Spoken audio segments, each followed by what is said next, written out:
Welcome back to the Who Are You to Lead Anyway podcast.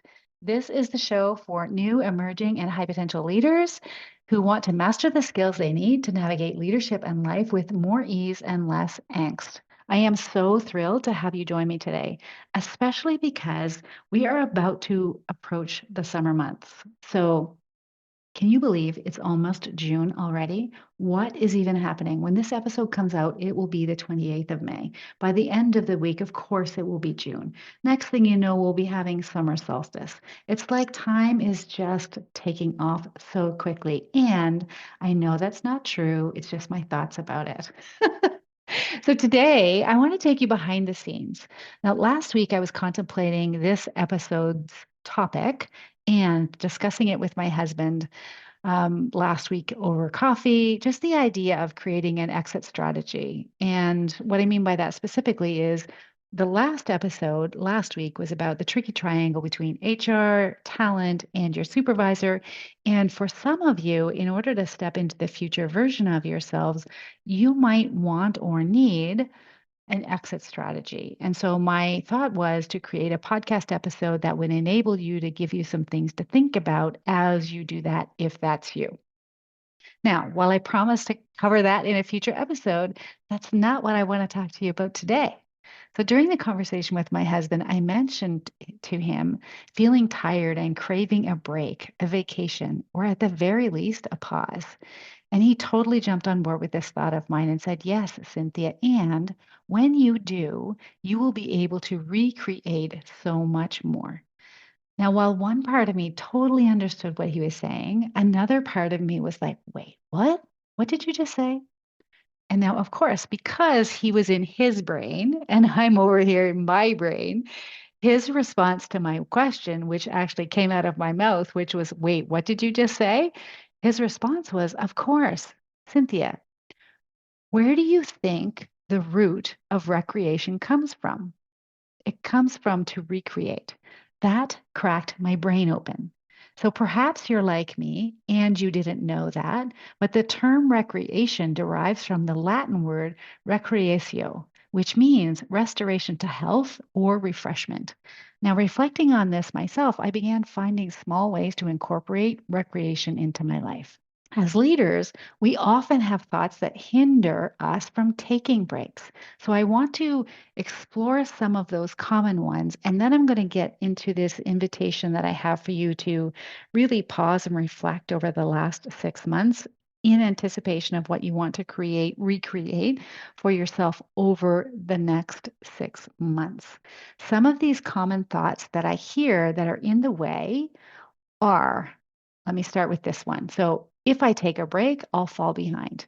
Now, this may feel true, but you can't know it for sure. And pushing yourself can lead to burnout.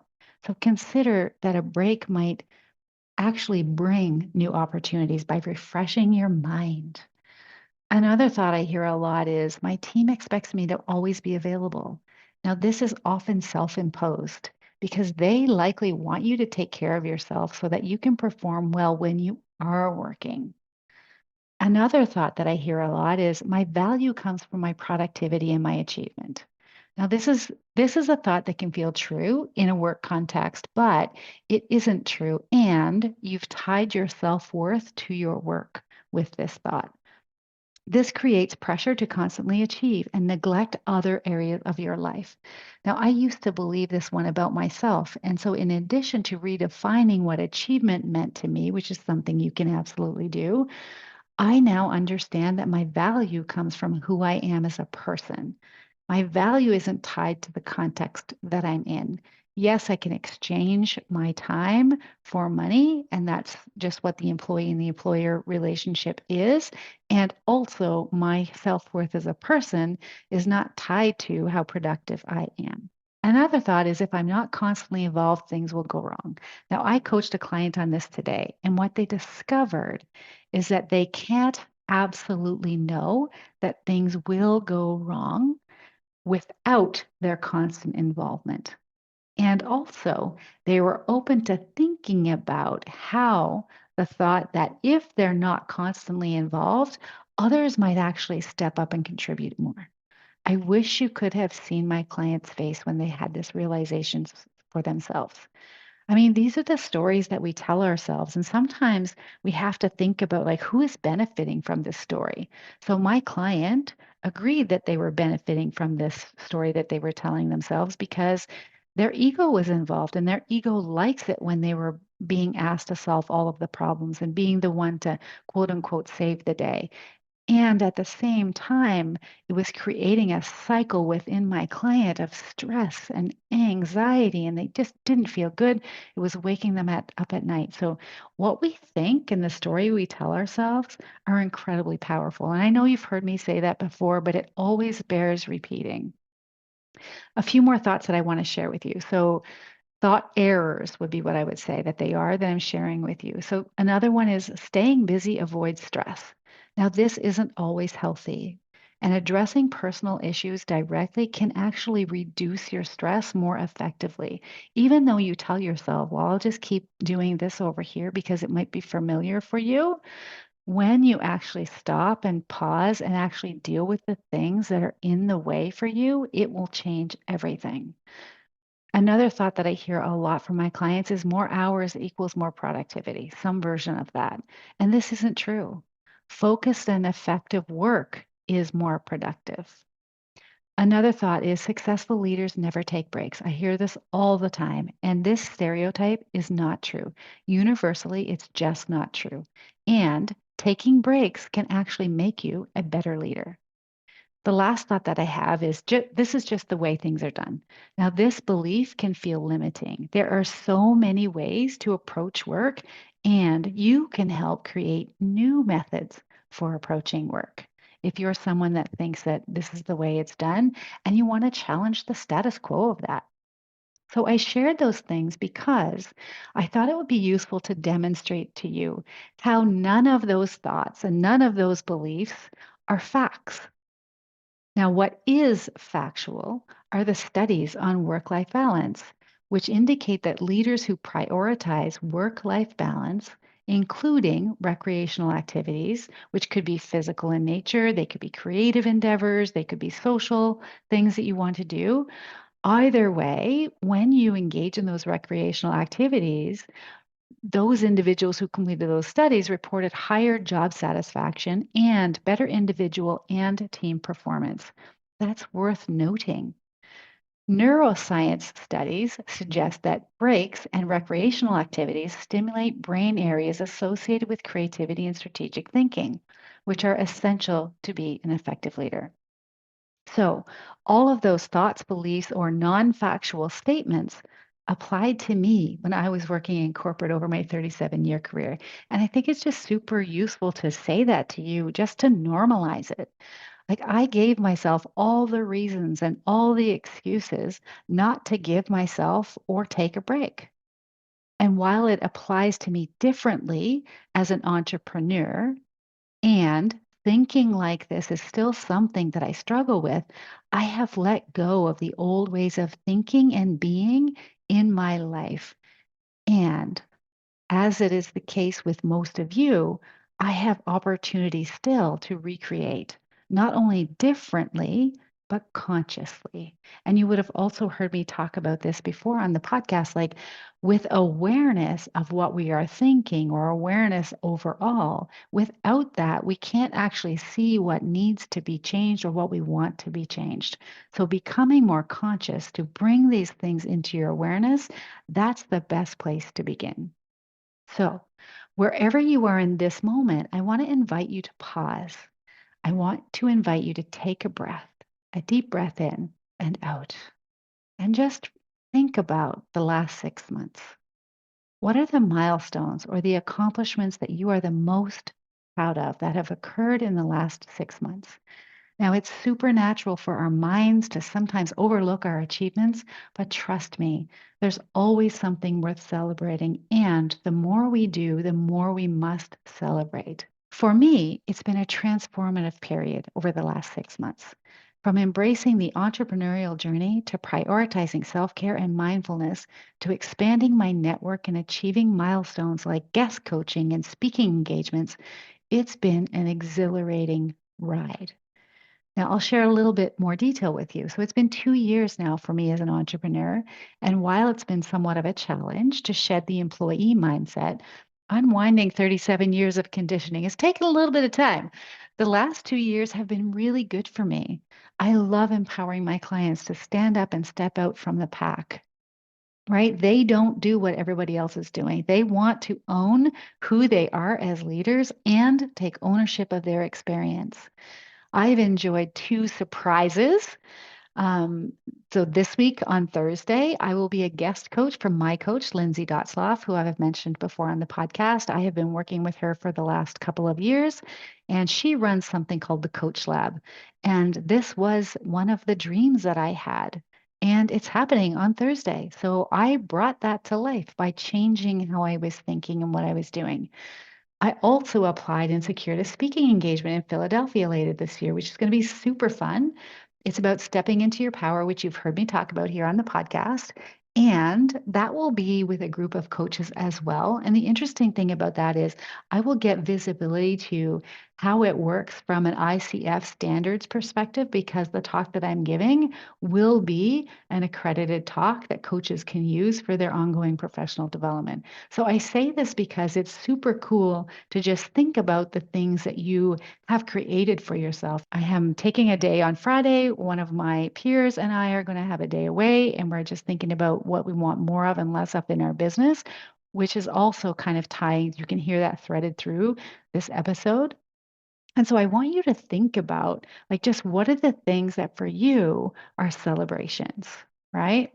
Now, from a monetary perspective, I made six figures last year, and I'm sure that I will make more money this year. But I am not someone who, like, do I want to be paid well for the work that I do and the clients that I work with? Absolutely. And also, I am more purpose and meaning driven than I am monetary driven. Money is, you need it, like it's made around to go around sort of thing, but also it's not the thing that lights me up. It's not the thing that gets in the way. If I want to do something, like I have to feel passionate about the work that I'm doing. And so for me, while it's great that I made six figures last year, here's the best part: my experience. And my experience matters. My experience has shifted from trying to please everyone, everywhere, all the time, to helping my clients be their best selves. It's been fun. It's been challenging. It's been inspiring. It's been empowering to see my clients and my own capabilities expand and grow. It has been soul nurturing. I have been prioritizing self care and mindfulness. I'm 6 months into a consistent meditation practice, and tuning out the world twice a day for approximately 20 minutes is such a beautiful brain reset. And it gives me an opportunity to connect with myself and my intuition. I'm outside each and every day. And in the summertime, my husband and I live in our screened in porch, which is probably why June was on my mind. We have coffee out there in the morning. We listen to the birds chirping. We have dinner out there most nights. And I guess you could say we just live out there, to be honest. But it's like we're in nature and it fills us up. Something else that I've noticed about myself is that when I tune into and ask myself, like literally hand on heart, Cynthia, what do you want or what do you need? From an exercise perspective, these days, that's more about wanting walking and less running, which is a huge shift for me. I mean, depending on how long you've known me or how you've come across me, I have identified as a runner since 2012. However, there's another version of me emerging that doesn't enjoy that quite so much. So I share these things with you because often in my work with leaders, one of the questions that I ask them when we do goal setting is to think about like what is the experience you want to have as you go about achieving these goals. And a lot of us are out there in this constant cycle of creating stress for ourselves with the thoughts and beliefs and mindset systems that we have. And that's, I mean, that's where the work that we do is so life changing because it doesn't have to be that way at all. Now, from a professional development perspective, I have really been focused on expanding my network and building meaningful connection. building meaningful connection with you, building meaningful connection with industry peers and other professionals. And it's been really rewarding and fulfilling for me. And I actually didn't anticipate how much I would miss that aspect of things. So that has been really just delightful for me to engage in. And then the other piece to this to think about for yourself is, how do you take care of your own well-being while you're managing your professional and your personal life? So, for myself and my husband, we enjoy meaningful time with one another, with our family, who are literally all over the place geographically, but we are finding creative ways of being connected with them. We travel as much as we can, given the locations that they each live. And an example of this is in June, my husband will be going to a conference. And because I'm not tied to a corporate office, and I realize that's not necessarily the case for you, but it's about finding these ways that you can create a little bit more balance in your own life. So I will be able to tag along with him, which I've never been able to do. So I'm pretty excited about that. And we're going to be making a long weekend of it with our granddaughters. So that's just super fun as well. So now I want to ask you to reflect on your journey. What are the milestones or the accomplishments you're most proud of in the last 6 months? How have you prioritized self care and personal growth during that time? Are there any areas where you've challenged yourself and experienced growth? What connections or relationships have you nurtured that bring you joy and fulfillment? And how have you balanced professional goals with your personal well being? Now, I want to invite you to take the time with these questions and allow yourself to go deep into your experiences and into your emotions. You may or may not be familiar with doing that. It can be uncomfortable, but I encourage you to just sit with it and identify how are you feeling as you think about these questions. And remember, it's totally okay if your journey isn't linear. Most journeys aren't. Or if you're still navigating uncertainties, nothing has gone wrong. You are exactly where you need to be. And here's what I can promise you: with each step, each moment of reflection, it will bring you closer to who you are and your true leadership potential. So, as you contemplate what lies ahead for yourself, consider what you want to recreate in your leadership journey. What new aspirations do you hold? What changes do you want to implement? What are you willing to try or explore? And for how long? Now, I will put these questions in the show notes so that you can have them to think about and let them guide you as you chart your course forward. And if you'd really love some support in making some changes, let's connect and we can work together one on one, or at least talk about how I can support you, or I can help you find someone that could support you. Thank you so much for joining me today. And remember, leadership isn't just about forging ahead, it's also about taking time to pause, reflect, and recreate. So until next week, explore some of the new ways of doing things for yourself and keep leading with purpose and passion. I will see you then. Take care. Hey there, it's Cynthia. Thanks for being a part of the Who Are You to Lead Anyway journey. Join my newsletter for exclusive updates and resources.